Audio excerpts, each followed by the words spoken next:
همه ای ما میدونیم که زمستون فصل شیوع سرماخوردگی و آنفولانزاست. انگار که ویروس‌های مزاحم به محض سرد شدن هوا کارشون رو شروع میکنن. با این حال باکتریا و ویروس‌ها تو تمام طول سال وجود دارن. پس چرا وقتی که هوا سرده بیشتر به سرماخوردگی، آنفولانزا و کرونا مبتلا میشیم؟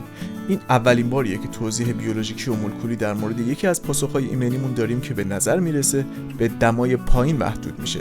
طی مطالعه‌ای که تو سال 2022 منتشر شده، کاهش دمای داخل بینی تا 5 درجه سانتیگراد تقریباً 50% از میلیاردها سلول مفید تو بینی رو از بین میبره. هوای سرد افزایش عفونت ویروسی رو به دنبال داره، چون شما اساساً نصف پاسخ ایمنیتون رو فقط با کمی کاهش دما از دست میدین. یه ویروس یا باکتری تنفسی به نقطه اصلی ورود به بدن یعنی بینی حمله میکنه. یه تیم پژوهشی کشف کردن که بخش جلوی بینی بلا فاصله وجود میکروب تشخیص میده. بعد سلول‌های پوشاننده بینی شروع به ایجاد میلیاردها نسخه ساده از خودشون میکنن که به اسم وزیکول‌های خارجی سلولی شناخته میشن. این وزیکول‌ها نمیتونن مثل سلول‌ها تقسیم بشن، اما شبیه به نسخه کوچیک سلول‌هایی هستن که به طور خاص برای کشتن این ویروس‌ها طراحی شدن. وزیکول به عنوان طعمه عمل میکنه. پس به جای اینکه ویروس‌ها به سلول‌ها بچسبن، به این طعمه‌ها میچسبن. بعد با مخاط بینی دفع میشن و قبل از اینکه فرصت تکثیر پیدا کنن، بیماری متوقف میشه. طبق نتایج این مطالعه، وقتی که بینی مورد حمله قرار میگیره، تولید ویزیکول‌های خارجی سلولی تا 160% افزایش پیدا میکنه.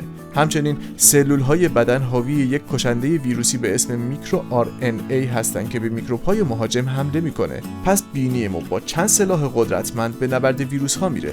اما تو هوای سرد چه اتفاقی میفته؟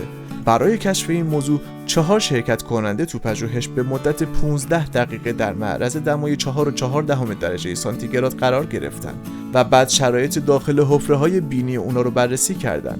طبق نتایج به دست اومده، وقتی تو معرض هوای سرد قرار میگیرن، دمای بینی میتونه تا -12 درجه سانتیگراد کم بشه و این عامل باعث از بین رفتن کامل سد دفاعی بینی میشه.